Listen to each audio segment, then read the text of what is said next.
D'ici le mois de juin, une nouvelle armée britannique de 8000 hommes va quitter le Canada et mettre le cap au sud.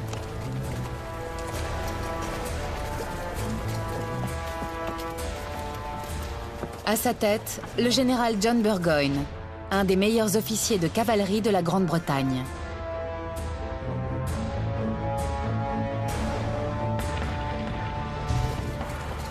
Burgoyne suit le cours de la rivière Hudson.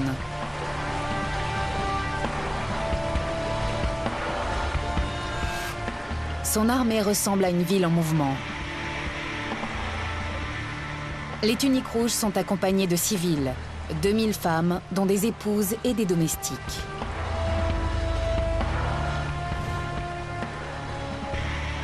« 200 chariots de ravitaillement transportent 84 tonnes de poudre et de plomb, mais aussi de la vaisselle en argent et en porcelaine pour les repas des officiers.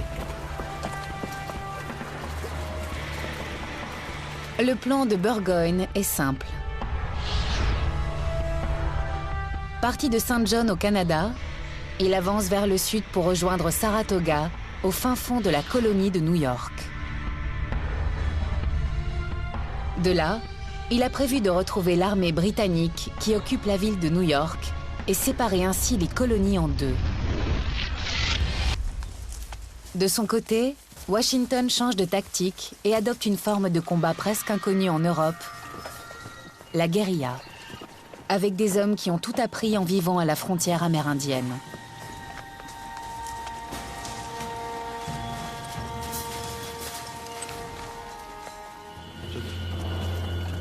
Les tuniques rouges ont l'habitude des batailles rangées. Mais là, ils doivent affronter des rebelles en embuscade dans les bois. Leur chef est Daniel Morgan. Il est nommé par Washington colonel d'un corps de 500 tireurs d'élite.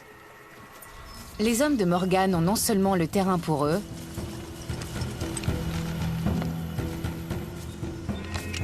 mais aussi des carabines.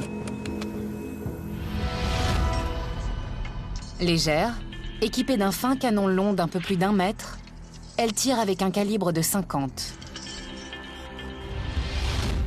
Inspirées d'un fusil de chasse allemand, ces carabines ont un nouveau procédé. Les rainures à l'intérieur du canon impriment un mouvement de rotation au projectile et lui confèrent une grande stabilité. Cette innovation lui donne une précision mortelle. Ainsi armé, un patriote peut atteindre une cible éloignée à plus de 200 mètres. Une portée 2 fois plus importante que celle des mousquets britanniques.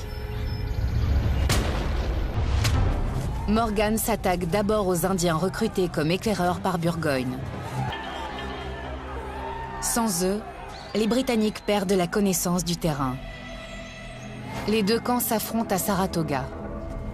C'est ici que les rebelles transgressent les règles de la guerre du XVIIIe siècle et commencent à attaquer les Britanniques. Leur plan, priver les soldats d'infanterie de leur commandant. Il ne reste plus qu'1 survivant sur les 11 officiers de ce 53e régiment. Ils ont tous été tués ou blessés.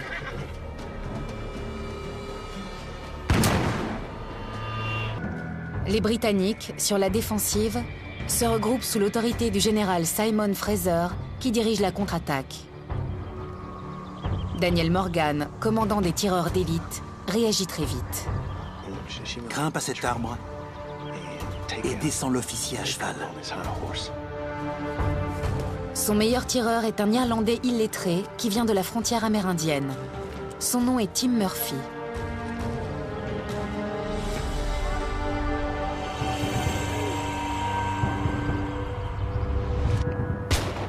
Il rate son premier tir. Plus à gauche. La deuxième balle frôle le cheval de Fraser. Trop haut. Recommence et descends-le.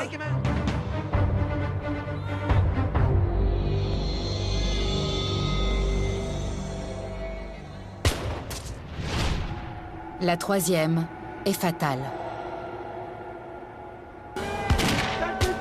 Sans commandement, les Britanniques perdent une centaine d'hommes.